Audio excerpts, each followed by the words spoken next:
Ano, 18 years old, nagsimula ka na magnegosyo. Ang bata mo. And now she's 20 na. 11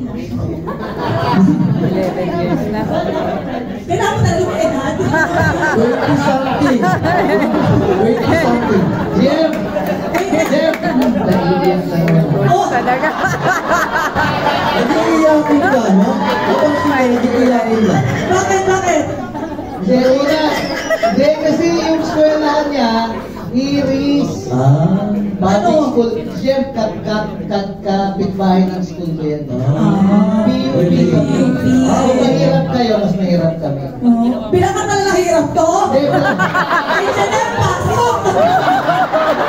Kaya pa nila yun. Pero GM, kasi I knew she's the most simple, timid, mahiyain.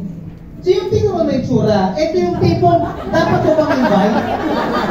Parang walang pangarap, parang timid at estudyante. Pero nung nakita ko palang yung baha kanina, pwede na palang invite yung mga lumalapit sa mga, yung sa relief goods. Oo. Share, ganito, ilagay natin sa konteksto. Si Sherry Ann ay 18 years old na hindi na makapag-aral kahit na public school. Tama. Nabuksan yung mind mo Yun. na pwede pala maging asensado ka sa buhay. Yan. Dahil pag nagsimula ka na maaga mag-business, Magaling. yun na nagbukas sa'yo. Yun po yung realization ko kasi marami po ako nakitang mga tao po na umasenso sa ganitong business, iba-iba yung background. Itin ka pa lang, na-witness mo na. Sobrang dami. Oo. So ano yung nag-push sa'yo? Gusto ko yan. Ito guys. Hi. Hello. Ang ibang 18 years old naglalaro shake. Tama. Ang ibang 18 years old nag-o-online games. Agree. Ginagawang Yan. ibang bagay na Call of Duty pa. mature, di ba? Ano ang meron sa isang 18 years old nung panahon mo? Dahil na pala, wait lang, magkano kinikita mo na nung time na 18 ka?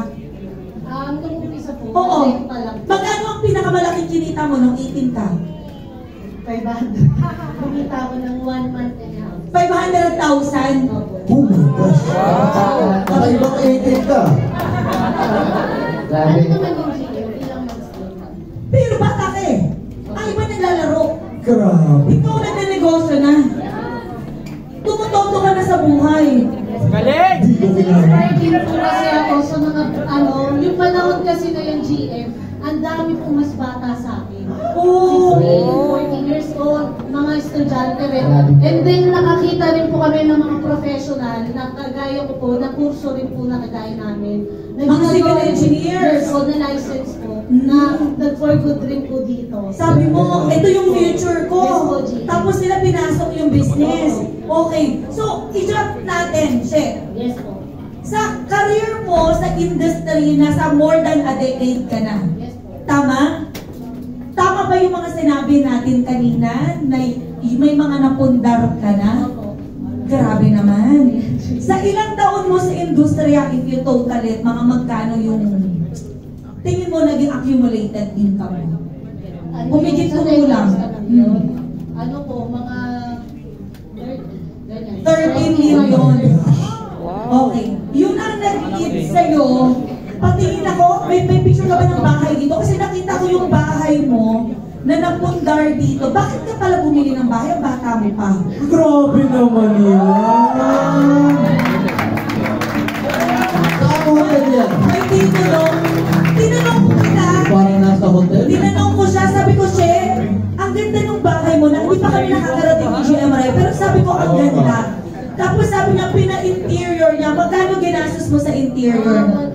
Mga 1 milyon din. Ang ganda, oh. Diba? Oh. Ang may-ari nito, undergraduate. Malala! Wow! Actually, GM, yung nanay ko po, OFW, nung pumasok ako sa ganitong business, di nga ako sinuportahan.